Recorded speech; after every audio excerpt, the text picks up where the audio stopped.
Karena satu ekor domba kambing satu nyawa. Satu nyawa satu nama. Sedangkan satu ekor sapi itu 7 nama satu nyawa. Jadi kata para ulama, afdhalnya kita nyembelih satu nyawanya daripada satu nyawa bagi 7. Nah, seandainya kalau kita memang tak mampu niat ya sudah nyembelih ayam jadilah, nyembelih bebek, tidak apa-apa. Cuma tidak dapat pahala kurban, dapat pahala sedekah.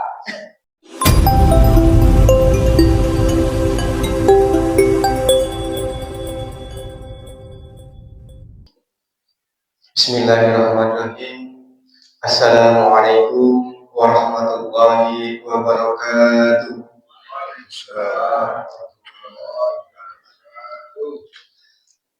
Alhamdulillahirabbil alamin.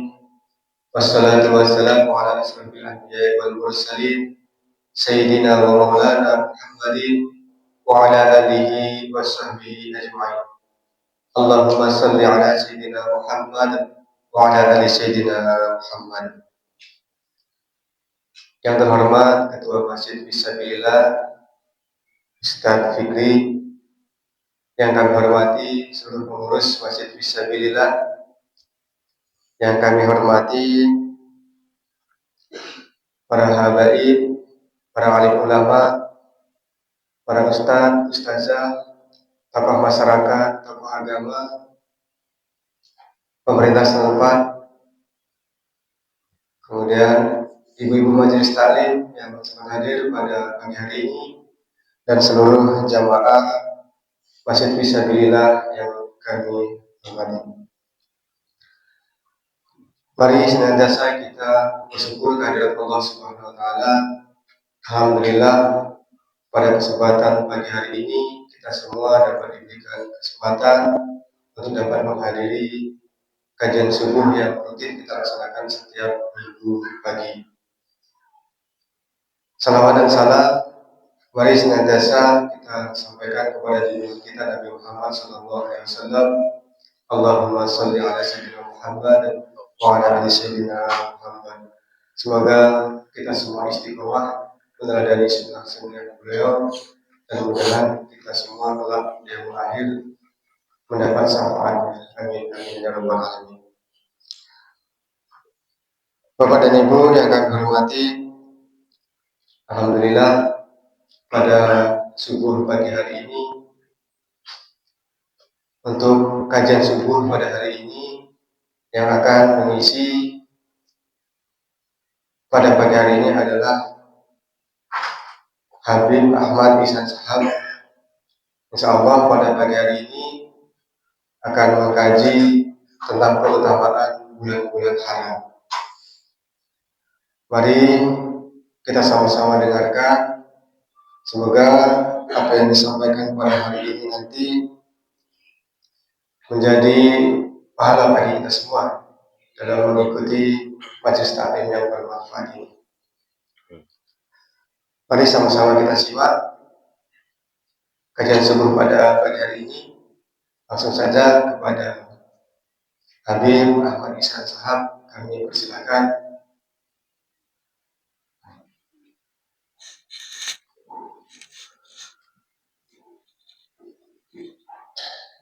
Bismillahirrahmanirrahim. Assalamualaikum warahmatullahi wabarakatuh. Waalaikumsalam warahmatullahi wabarakatuh. Alhamdulillahirabbil alamin wa bihi nasta'inu ala umuri dunya waddin. Wassalatu wassalamu ala asyrofil anbiya'i wal mursalin sayyidina wa maulana Muhammadin wa ala alihi wa sahbihi ajma'in. Subhanaka la ilma lana illa ma 'allamtana innaka antal 'alimul hakim. وتب علينا إنك أنت التواب الرحيم. اغفر لنا وارحمنا وأنت خير الراحمين وانصرنا على القوم الكافرين.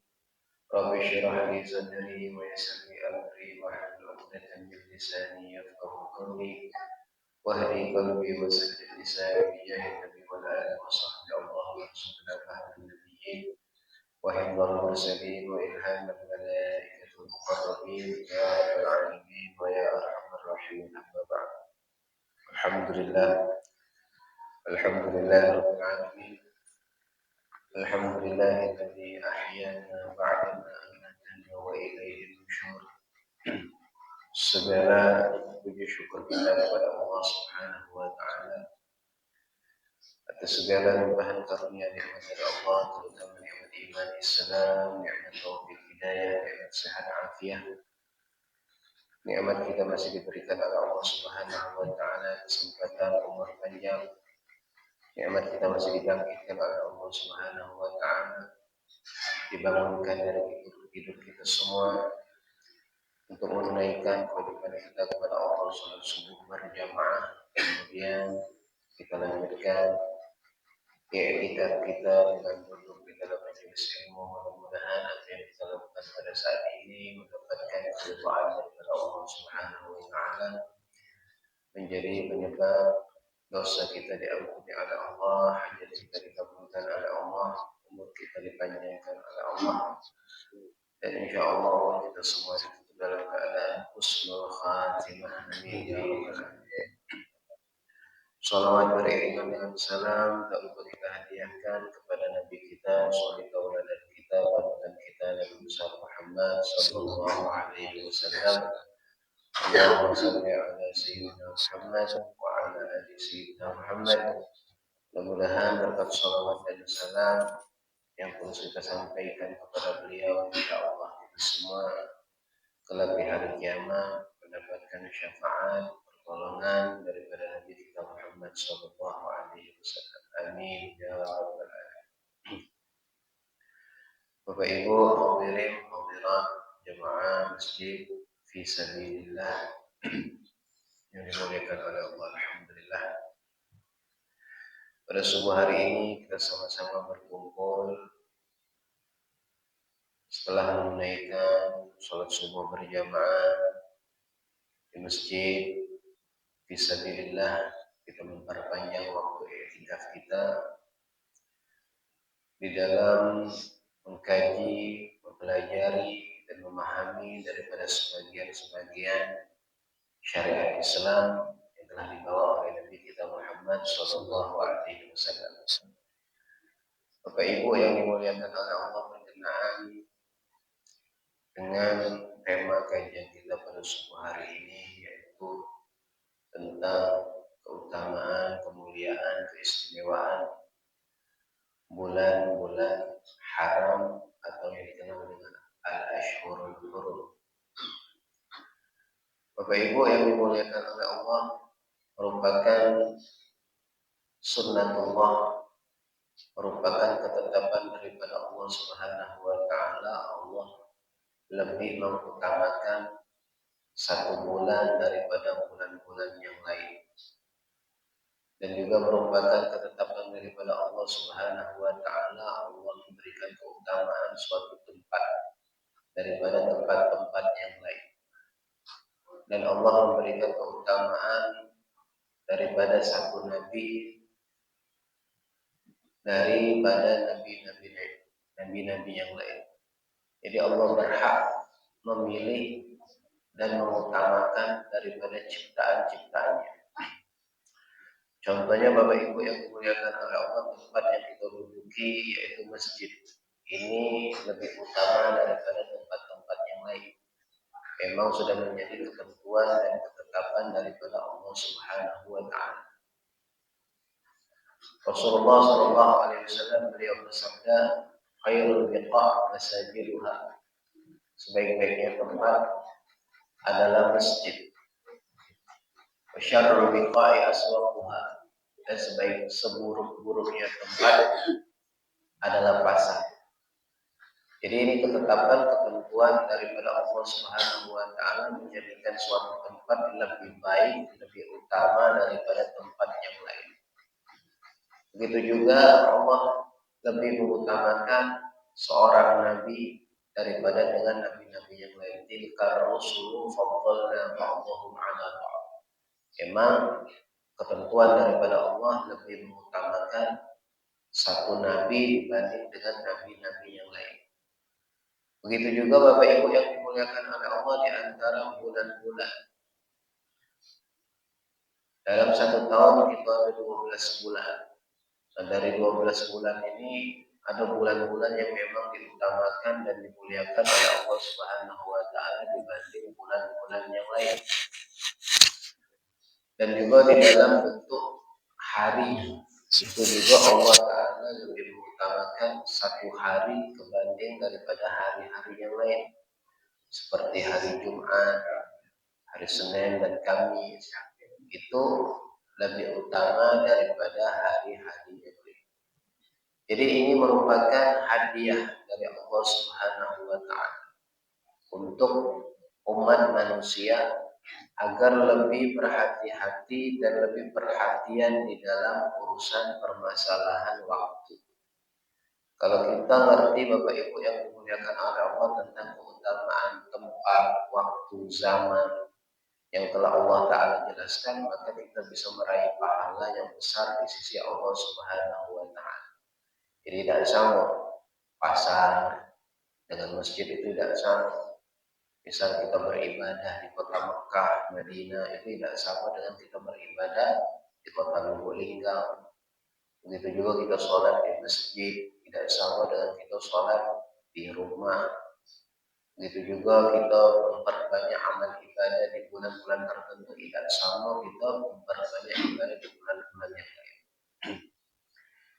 Jadi ala inna lillahi fi ayyami dahrikum nafahat. Allah itu pada setiap waktu zaman ada pemberian-pemberian untuk umat manusia. Ala fa'taridulah, maka hendaklah kita menyiapkan diri kita, waktu kita, fisik kita untuk menyambut pemberian-pemberian daripada Allah di bagian daripada waktu, tempat ataupun zaman. Dari 12 bulan Bapak Ibu yang dimuliakan oleh Allah yang kita ketahui bulan-bulan Arab. Mungkin sekarang ini kita masuk kepada bulan Dzulhijjah. Baru selesai kita Lebaran Idul Adha. Mungkin sekarang banyak bawaan-bawaan yang agak sedikit capek-capek atau mulai merasa nyeri karena kebanyakan makan daging kurban, mungkin semurannya naik, kolesterol. Kita ini di bulan Dzulhijjah sekarang baru selesai juga di hari Tasyrik. Nah, bulan Dzulhijjah ini Bapak Ibu yang dimuliakan oleh Allah termasuk bulan-bulan yang Allah istimewakan daripada 12 bulan. Jadi ada 4 bulan yang memang betul-betul Allah istimewakan, Allah muliakan, Allah lebih berikan keutamaan daripada bulan-bulan yang lain. Di dalam Al-Quran Allah Ta'ala berfirman, Inna iddatash syuhuri 'inda Allahi 12 syahran fi kitabillah. Yauma khalaqas samawati wal ardi minha arba'atun hurum. Bahwasanya dalam tahun itu ada 12 bulan. Dari 12 bulan itu ada 4 bulan yang disebut dengan bulan-bulan haram. Fala tadlimu fihinna anfusakum. Jangan sekali-sekali kita menzalimi, berbuat zalim kepada diri sendiri ataupun kepada orang lain. Kalau para ulama berbuat dosa di bulan-bulan haram itu tidak sama dengan kita berbuat dosa di bulan-bulan yang lain. Begitu juga kalau kita beramal ibadah di bulan haram itu tidak sama pahalanya kita beribadah di bulan-bulan yang lain. Jadi dosa dilipat gandakan, begitu juga dengan pahala dilipat gandakan oleh Allah Subhanahu wa taala. Dalam satu tahun ada 4 bulan Bapak Ibu yang disebut dengan bulan haram. 3 berurutan dan 1 terpisah. Yang pertama yaitu Dzulqa'dah, Dzulhijjah, Muharram, dan yang terakhir adalah bulan Rajab. Itu 4 bulan haram. 3 gandeng. Dzulqa'dah bulan yang kemarin, Dzulhijjah bulan kita sekarang, dan bulan depan yaitu bulan Muharram. Kemudian nanti di penghujung kaget para Ramadan ada namanya bulan Rajab. Nah itu harus kita kenali Bapak Ibu bulan-bulan ini. Apa saja keistimewaannya, kemuliaannya, amal ibadah yang dianjurkan di bulan-bulan haram. Nah, sekarang kita di bulan Dzulhijjah. Tepatnya mungkin sekarang tanggal 14 atau 14 Dzulhijjah. 14 kalau selesai hari tasyrik, hari untuk makan dan minum. Ayyam tasyrikin, ayyam aklin wa syurbin. Hari tasyrik itu hari makan sama minum. Dzulhijjah ini bulan yang istimewa karena banyak hamba-hamba Allah Subhanahu wa taala berangkat menunaikan ibadah haji. Di bulan Dzulhijjah ada satu hari yang disebut dengan hari Arafah, yang mana orang-orang yang berangkat ibadah haji itu wukuf di padang Arafah. Kita dianjurkan untuk berpuasa di hari tersebut, di hari Arafah. Ini sebagian dari kita sudah tidak asing lagi dengan yang namanya hari Arafah ini, Bapak Ibu. Jadi jangan sampai kita diketemukan oleh Allah di hari Arafah, tapi kita tidak melakukan amal ibadah, paling tidak puasa. Puasa di hari Arafah menghapuskan 2 tahun dosa yang lalu sama dosa yang akan datang. Timbul pertanyaan, bagaimana dosa yang akan datang diampuni oleh Allah sedangkan kita belum berbuat? Maka kata para ulama, dosa yang akan datang itu diampuni oleh Allah dan kita dijaga daripada perbuatan dosa tahun depan misalnya. Kita kan belum melakukan perbuatan dosa, tapi kita dijaga agar tidak berbuat dosa kalau kita berpuasa di hari Arafah.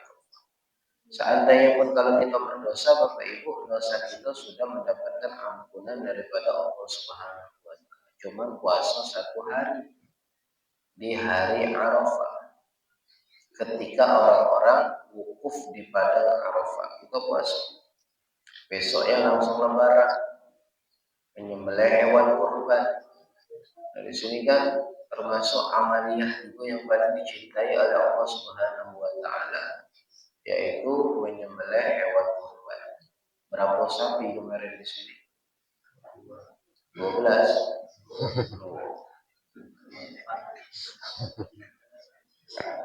Kambingnya ada kambing. Kambing 8. Kambing 8. Banyak kambing.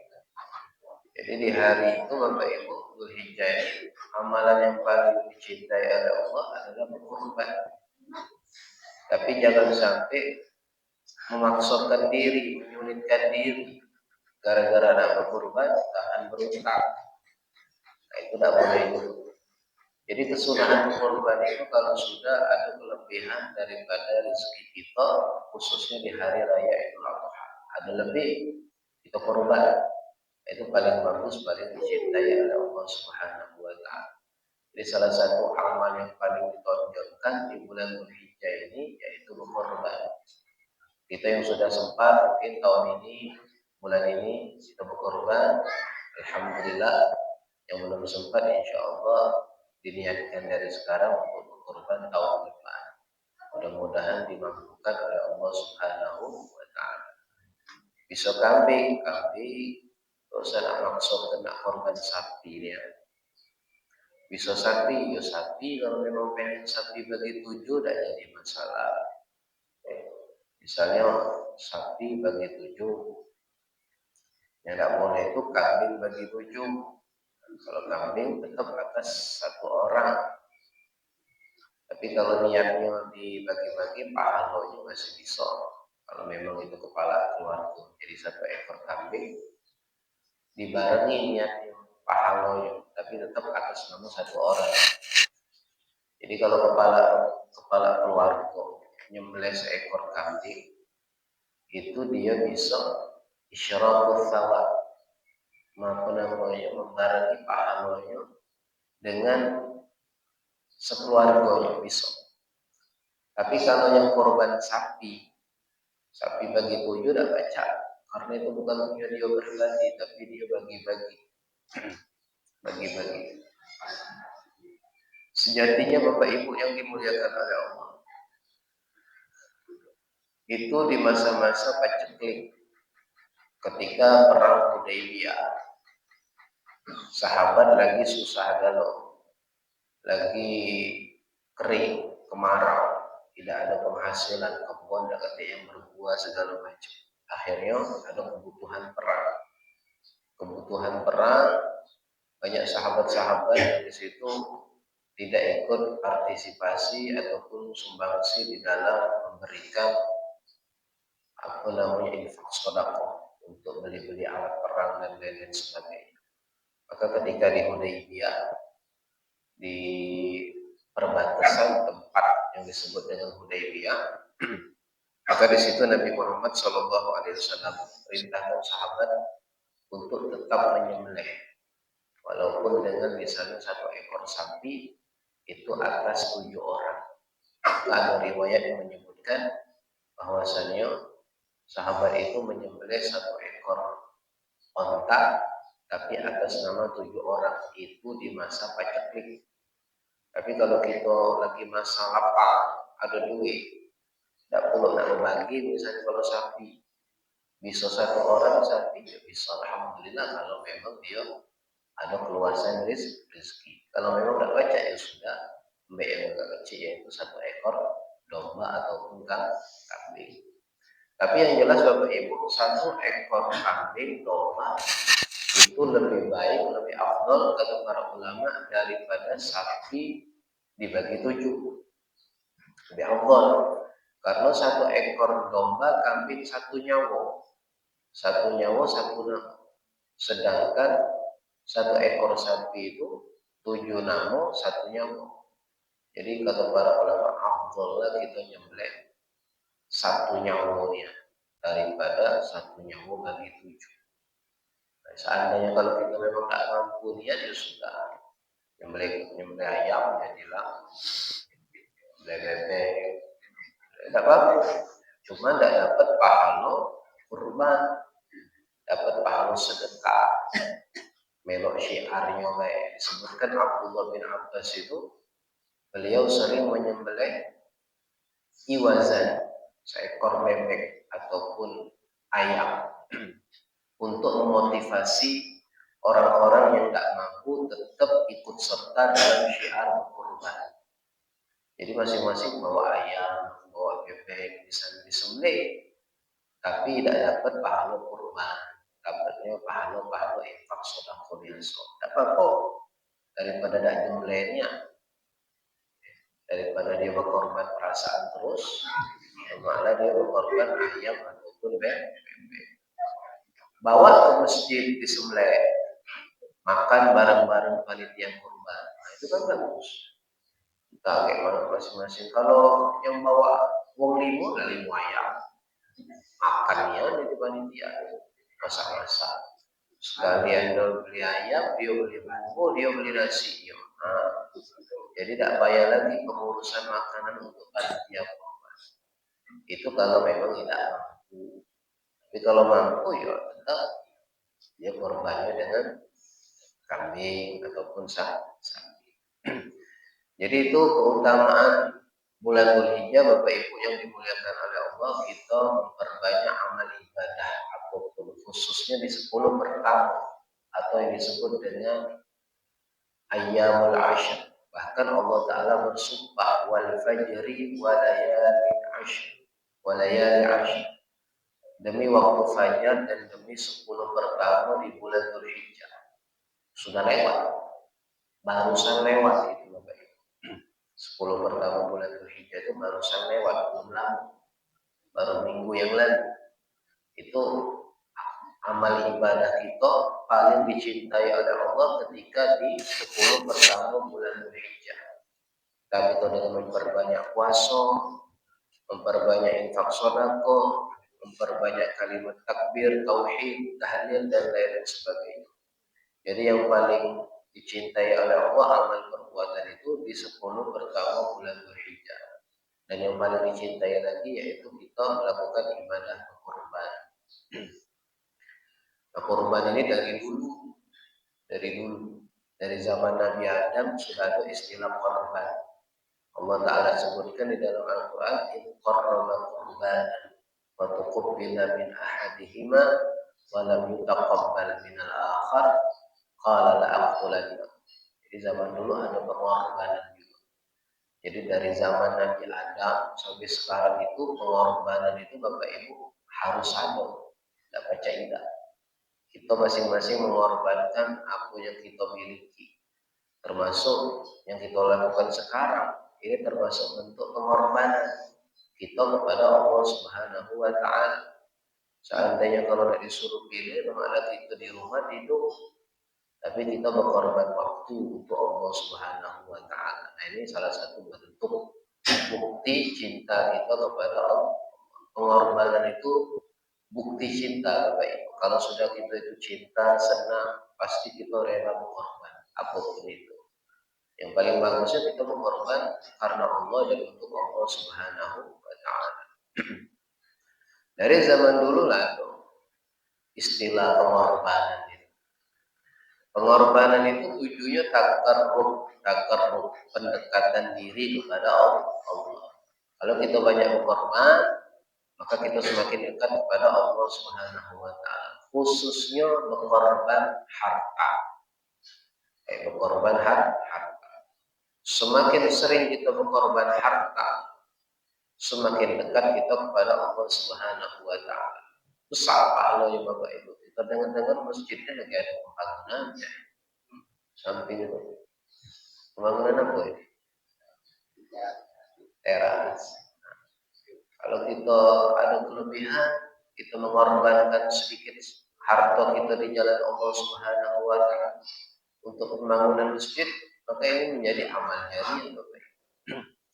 Jadi pengorbanan yang paling sulit itu salah satunya ya pengorbanan harta. Kalau yang lain-lain mungkin bisa kita korbankan. Tapi kalau untuk urusan harta ini sangat berat biasanya Bapak Ibu. Ujian itu berat. Kadang-kadang itu perhitungan itu banyak. Ini itu. Kalau tidak mengorbankan harta. Mungkin kalau tenaga, kalau fisik, kalau waktu, bisa lah kita korbankan. Tapi kalau untuk urusan harta ini beratnya luar biasa Bapak Ibu. Karena memang pahalanya besar. Bahkan di zaman Nabi itu para sahabat itu melaporkan dhahaba ahlul dusur bil ujur. Wong yang berduit banyak harta itu pahalanya berlipat ganda di sisi Allah Subhanahu wa Ta'ala. Jadi Bapak Ibu yang dimuliakan oleh Allah, amalia yang paling mulia, paling afdal, paling dicintai oleh Allah adalah berkorban di bulan Dzulhijjah. Sekarang kita ini sudah masuk di pertengahan daripada bulan Dzulhijjah, tapi ada kesempatan tetap kita masih memperbanyak amal ibadah. Salah satunya memperbanyak puasa. Jadi tidak apa-apa kalau kita masih nak puasa misalnya di bulan ini, puasa Senin Kamis, puasa di bulan haram, itu dicintai dan disenangi oleh Allah Subhanahu wa Ta'ala daripada bulan-bulan yang lain. Afdhal siyam ba'da Ramadan syahrul muharram. Jadi puasa yang paling bagus yaitu puasa di bulan-bulan haram ataupun di bulan Muharram. Bapak Ibu yang dimuliakan oleh Allah, bulan Dzulqa'dah, bulan Dzulhijjah, kemudian bulan depan yaitu bulan Muharram. Itulah yang dijadikan bulan pertama oleh Sayyidina Umar bin Khattab. Jadi patokannya bulan pertama di dalam Islam itu yaitu bulan Muharram. Bukan bulan Syawal, bukan. Tapi bulan pertama dalam kalender Islam itu adalah bulan Muharram. Nah, bulan Muharram itu bulan depan. Kisaran berapa minggu lagi. Itu juga bulan yang mulia, Bapak Ibu yang dimuliakan oleh Allah. Bulan yang banyak keistimewaannya. Kita dianjurkan memperbanyak puasa. Kita dianjurkan memperbanyak amal ibadah kepada Allah Subhanahu wa Ta'ala. Salah satunya kita dianjurkan memberikan santunan kepada anak-anak yatim. Kita memperbanyak amal ibadah yang baik-baik, puasa di hari Asyura. Ini hari Asyura di tanggal 10 daripada bulan Muharram. itu sangat dimuliakan dan sangat besar pahalanya di sisi Allah Subhanahu wa taala. Ketemunya di bulan depan. Dan di bulan Muharram juga banyak kejadian-kejadian penting. Salah satunya yaitu Allah Ta'ala selamatkan Nabi Allah Nuh alaihissalam. Allah keluarkan Nabi Allah Yunus daripada perut ikan. Allah pertemukan Nabi Allah Yusuf dengan Nabi Allah Ya'qub. Allah pertemukan Nabi Allah Adam dengan Siti Hawa. Jadi banyak kejadian-kejadian yang penting yang terjadi di tanggal 10 Muharram. Maka dianjurkan kita untuk berpuasa di hari Asyura. Dan juga ada kejadian yang menyedihkan yaitu dibunuhnya keluarga-keluarga Nabi Muhammad Shallallahu Alaihi Wasallam di peristiwa Karbala.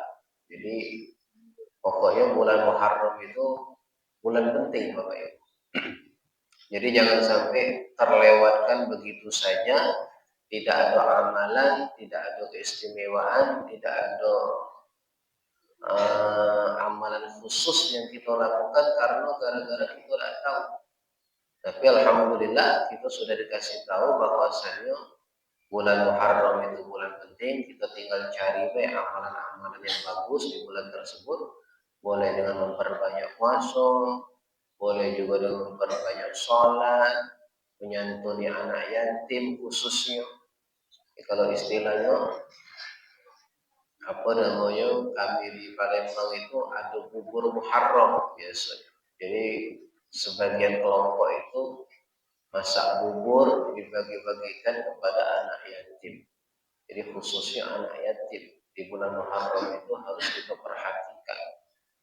Karena ana wa kafirul yatim kahate. Kata Nabi Muhammad, aku bersama orang yang menyantuni anak yatim itu sangat dekat kedudukannya. Jadi kalau kita pengen dekat dengan Nabi, Bapak Ibu, peliharalah anak yatim. Kita sikok dulu, khususnya yatim daripada keluarga kita dewe.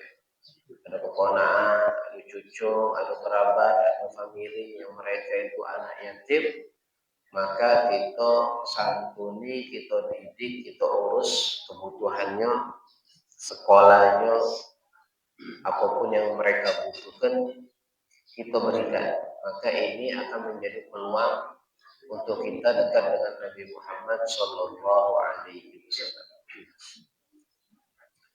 Bapak Ibu yang dimuliakan oleh Allah, kemudian bulan haram yang terakhir, Dzulqa'dah, Dzulhijjah, Muharram, dan yang terakhir adalah bulan Rajab. Ini dewean. Dewean dia dekat dengan bulan Sya'ban dan bulan Ramadan. Bulan Rajab ini dikenal dengan Syahrul Taubah. Mulanya kita bertaubat kepada Allah Subhanahu wa taala. Memang tidak ada batasan taubat. Tapi kalau baca di bulan Rajab itu kita betul-betul memperbanyak taubat kepada Allah Subhanahu wa taala karena kita bakal masuk pada bulan Ramadan. Jadi kita dianjurkan memperbanyak istighfar kepada Allah di bulan Rajab. Kita dianjurkan juga memperbanyak taubat kepada Allah Subhanahu wa taala. Kita memperbanyak amal ibadah yang baik-baik. Intinya kita memperbanyak istighfar kepada Allah Subhanahu wa taala di bulan Rajab. Nah, puasa juga tidak jadi masalah, tidak ada larangan di bulan Rajab. Intinya selagi itu bulan haram, boleh kita memperbanyak puasa. Nah, meci Senin Kamis ya silahkan. Jangan kita mengkhususkan puasa di hari Jumat. Ini dimakruhkan. Jadi kalau nak mengkhususkan puasa di hari Jumat itu kurang bagus. Tapi kalau dia nak puasa di Senin Kamis, maka itu tidak jadi masalah. Termasuk puasa yang paling bagus. Nah, lebih bagus lagi ya puasa Daud, sehari puasa sehari tidak. Tapi itu berat, biasanya berat. Tapi sebagian guru-guru kita, para ulama juga mengatakan, Bapak Ibu kalau pengen punya apa namanya, punya hajat, punya target yang besar, yang susah ditembus, biasanya kadang itu bisa ditembusi dengan memperbanyak puasa Daud. Tidak cukup cuma sekali 2 kali, paling tidaklah berapa bulan cek memperbanyak puasa Daud. Sehari puasa, sehari tidak. Misalnya punya niat tekad berangkat haji atau umroh misalnya, tidak tembus-tembus hajat ini, maka bisa diwasilahkan dengan memperbanyak puasa Nabi Allah Daud alaihissalam. Jadi puasa yang paling dicintai oleh Allah Subhanahu wa Ta'ala. Memang susah, tapi bagus. Manfaatnya bagus, keutamaannya bagus. Jadi wong yang apa namanya mustajab, doanya juga cepat dikabulkan oleh Allah Subhanahu wa Ta'ala. Banyak yang sudah merasakan Bapak Ibu, puasa Daud ini dia lebih cepat, lebih lebih cepat hajatnya dikabulkan oleh Allah. Kalau orang yang istiqomah puasa Nabi Allah Daud alaihissalam. Cuman itulah susah. Kita tuh dem makan besoknya nak puasa tuh susah. Masih ringan lah kita tuh puasa sebulan niat daripada kita puasa besok makan, besok puasa besok makan. Sama seperti halnya kita sholat malam. Sholat malam kalau kita tidak tidur niat, misalnya dari awal sampai jam 2 malam kita begadang sholat mudah. Tapi kalau coba kita tidur dulu misalnya kan, kita tidur jam 10, disuruh bangun lagi jam 2 malam. Nah itu agak lebih sulit daripada yang kita belum tidurnya. Jadi yang dinilai itu usahanya kita.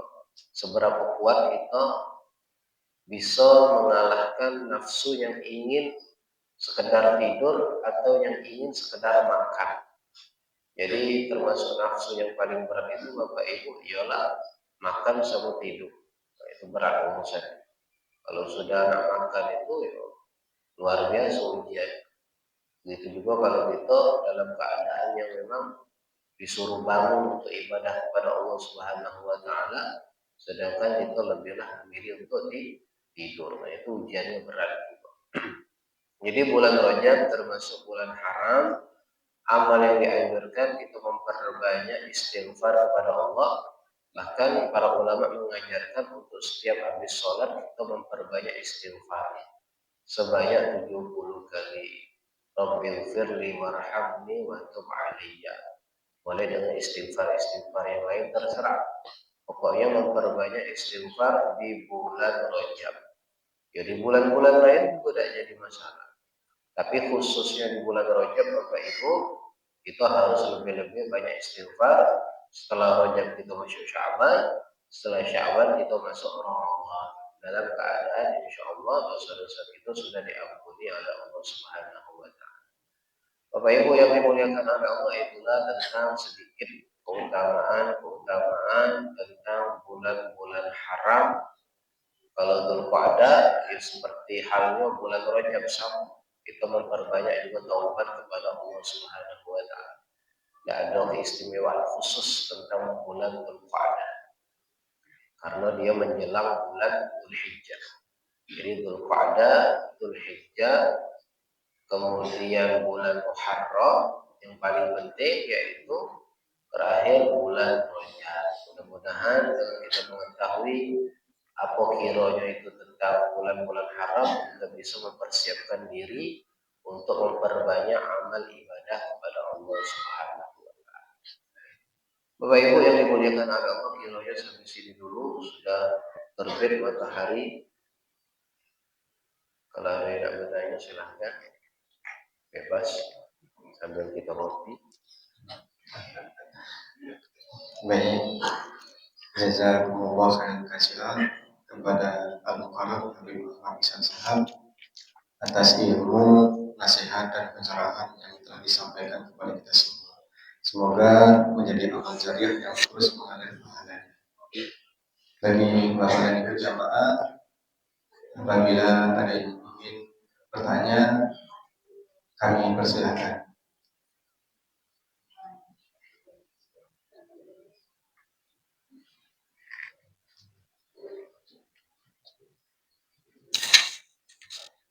Gimana Bapak Ibu, ada yang ingin bertanya?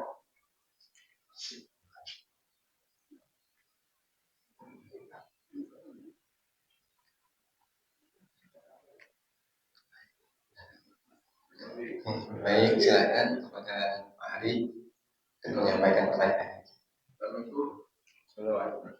Waalaikumsalam warahmatullahi wabarakatuh. Mau nanya masalah banjir. Ini kemarin kejadian mau berkorban kasih atas nama orangnya sudah meninggal. Nah, apakah ini diperbolehkan? Kalau bagaimana? Ya.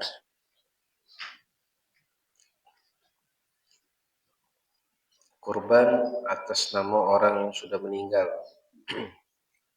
Wong tua misalnya. Kalau di dalam mazhab kita Syafi'i tidak dapat pahala kurban. Jatuhnya dia pahala biasa.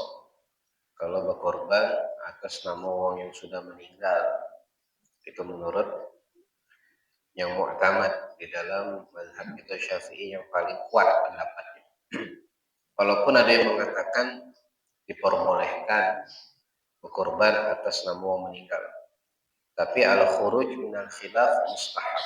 Bagusnya khilaf itu kita pegang yang paling kuat pendapatnya, yaitu ketidaksahan berkorban atas nama orang yang sudah meninggal. Jadi solusinya jak mana? Tetap berkorban atas nama kita pribadi, tapi pahalanya kita berikan kepada orang yang sudah meninggal utuh seluruhnya. Jadi tetap kita yang korban. Ketika hewan itu disembelih, kita niatkan, ya Allah, ini pahalanya kuberikan kepada wong tuaku yang sudah meninggal seluruhnya, ya Allah. Ambillah kalau pahalanya untuk mereka. Itu boleh, tidak jadi masalah. Tapi kalau kita sapi nomor 7 atas nama almarhum Fulan bin Fulan, nah itu yang bermasalah. Atas nama itu almarhum. Karena kurban ini ibadah badaniyah yang sifatnya itu badan, jadi harus per orang personal yang masih hidupnya kurban, beda dengan ibadah-ibadah yang lain. Jadi kalau bisa nggak usah lagi kita berkorban atas nama orang meninggal. Kalau baca tetap atas nama kita pula. Kalau memang nggak diberikan pahalanya, ya silahkan, insya Allah sampai kepada orang-orang yang sudah meninggal.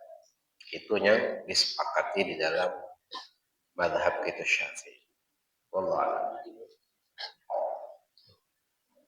Barangkali dari ibu-ibu, silakan pada Bunda. Waalaikumsalam. Monggo. Ya.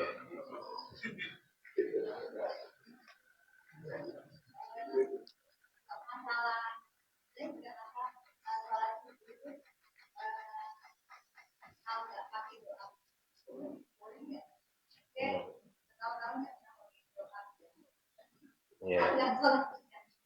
Iya.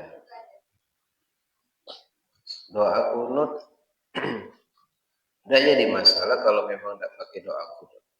Karena doa kunut itu bagian daripada sunnah ta'at.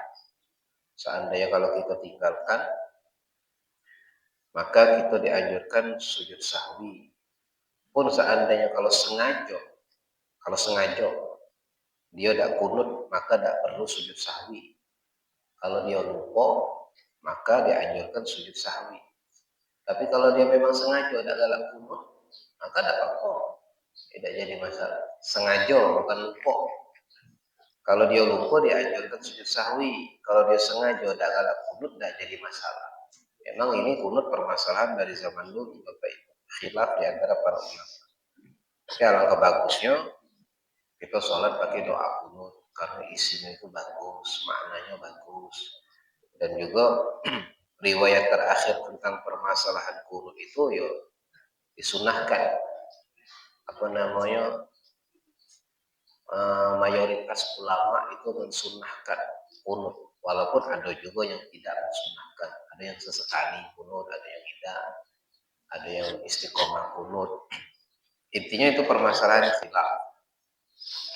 Bagi yang subuhnya kunut, ya monggo silahkan teruskan. Kalau yang memang tidak juga tidak jadi masalah. Yang penting dia masih sholat subuh. Yang masalah itu kalau dia tidak sholat subuh. Dulu tuh kan ada orang beribut masalah kunut, masalah tidak kunut.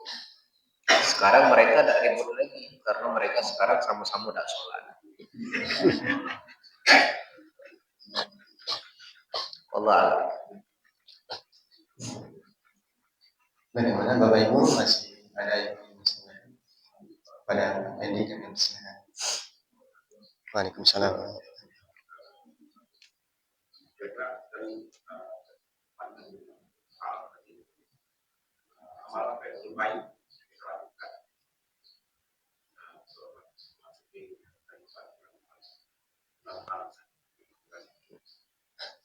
Bulan Muharram paling puncaknya kita tadi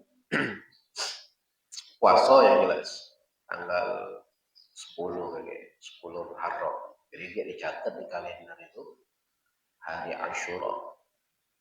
Kalau pecat tanggal 9 juga hari ke-9 Tasu'a itu kita puasa juga karena di situ kesempatan biar kita menyelisihi orang Yahudi.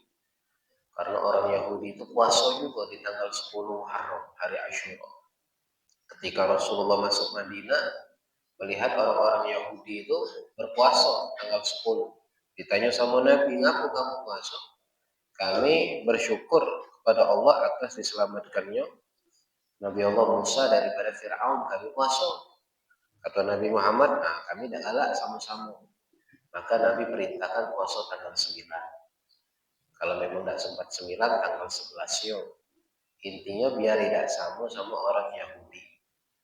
Kita ini dilarang menyamu-nyamui orang Yahudi sama Nasrani dalam tradisi. Dalam tradisi, dalam berpakaian, dalam apapun, hal apapun. Tapi fakta nyatanya sekarang ini, hampir dalam setiap aktivitas keseharian kita, tradisi kita itu sudah merujuk kepada kebiasaan orang Yahudi dan Nasrani. Karena ya memang sudah sudah maraknya, sudah bercampurnya, nggak tahu lagi kita. Jadi kalau kita nak memang kuat-kuatnya menjaga sunnah Nabi Muhammad, ya kita tinggalkan apapun yang menjadi tradisi kebiasaan orang-orang Yahudi, apapun itu. Entah dari segi pakaian, penampilan, contohnya penampilan bela, penampilan. Kalau orang-orang Yahudi kan mereka, ya maaf, tidak galak pakai jenggot misalnya kan. Kalau sunnah Nabi tetap pakai jenggot walaupun cuma 2 biji jenggotnya. 2 biji panjang. Kalau Yahudi, Bapak Ibu dicukur juga jenggot. Dia manjangi jambang kayak banyak. Nah, kalau kita tidak, itu sunnah memperpanjang jenggot. Tapi rapi panjang, yang panjang-panjang nggak rapi. Panjang yang rapi yang enak dipandang. Jadi kita dianjurkan menyelisihi orang-orang Yahudi dalam apapun. Jadi jangan sampai kita terjerumus kepada kebiasaan-kebiasaan mereka, tradisi-tradisi. Kita ini punya tradisi dari Islam ini. Kita punya tuntunan dewek daripada Nabi Muhammad SAW. Nah, itu yang kita pakai. Makanya kita harus banyak-banyak mempelajari tentang keseharian, kehidupan sunnah-sunnah Nabi Muhammad SAW. Jadi puasa yang dianjurkan, kemudian tadi juga menyantuni anak yatim. Itu amalan yang paling bagus di bulan Muharram. Sama puasa menyantuni anak yatim. Ada yang lain-lain sebanyak sebetulnya, cuman hadisnya simpang siur. Ada yang kuat, ada yang lemah, bahkan ada yang palsu. Jadi yang jelasnya, amal yang paling jelas itu puasa. Puasa di bulan Muharram. Sama meluaskan rezeki keluarga. Itu di bulan Muharram juga dianjurkan di tanggal 10. Barang siapa yang meluaskan rezeki keluarganya, maka rezekinya akan Allah luaskan. Khususnya di tanggal 10 Muharram. Jadi dilebihkan belanjaan istrinya. Istrinya nak beli apa, dibelikan. Nak beli emas misalnya, ya kasih. Emas suku. Jadi ibu minta lah kakek sama bapak tanggal 10 itu, apa enggak ya terserah. Karena disunahkan, dianjurkan meluaskan rezeki keluarga, khususnya di dalam urusan makan. Jadi itu kiranya amalan-amalan yang bagus. Allah, silahkan kalau baca. Masih ada Bapak Ibu? Oke, baik. Saya rasa cukup Bapak Ibu untuk sesi tanya jawab pada pagi hari ini. Yang selanjutnya Bapak Ibu, dari apa yang sudah disampaikan oleh Habib Ihsan tadi, ada beberapa hal yang bisa kita ambil kesimpulan. Yang pertama, dari tema tentang keutamaan bulan-bulan haram ini, yaitu berkaitan dengan menghargai waktu atau berkaitan dengan keutamaan waktu. Karena di era yang sangat cepat saat ini, seringkali kita mengejar banyak hal tetapi lupa memuliakan waktu. Terutama yang telah Allah berikan ya, dari 4 bulan haram ini. Padahal keberkahan hidup itu bukan hanya tentang banyaknya aktivitas, tetapi tentang bagaimana kita mengisi waktu dengan ketaatan ibadah kepada Allah Subhanahu wa taala. Kemudian yang berikutnya ada 4 bulan haram, yaitu bulan Zulqa'dah, Zulhijjah, Muharram dan Rajab. Nah, di bulan-bulan haram ini kita semua Bapak Ibu perlu berhati-hati dalam beraktivitas, karena segala amal yang kita kerjakan itu akan dilipat gandakan pahalanya. Dan juga dengan perbuatan-perbuatan salah kita, dosa kita juga akan dilipat gandakan. Nah, untuk amalan-amalan yang perlu kita lakukan di bulan-bulan haram ini, yaitu memperbanyak amal ibadah. Di bulan Zulqa'dah ini perlu kita banyak meningkatkan puasa sunnah, meningkatkan zikir dan istighfar, serta kita juga perlu menjaga diri dari perbuatan zalim. Di bulan di Zulhijjah, amal yang sangat dicintai Allah yaitu di 10 hari pertama. Terutama yang paling dicintai yaitu di tanggal 10, yaitu dengan amal berkorban. Kemudian untuk bulan Muharram, amalan yang dianjurkan yaitu berpuasa dan juga menyantuni anak yatim. Dan untuk di bulan Rajab, ini bulan istighfar atau bulan bertaubat. Kita perlu memperbanyak istighfar kepada Allah Subhanahu wa taala. Baik Bapak Ibu yang kami hormati, untuk selanjutnya yaitu berkaitan dengan pembagian sembako. Dalam hal ini akan dipandu oleh Ustaz Ahmad Khairuddin.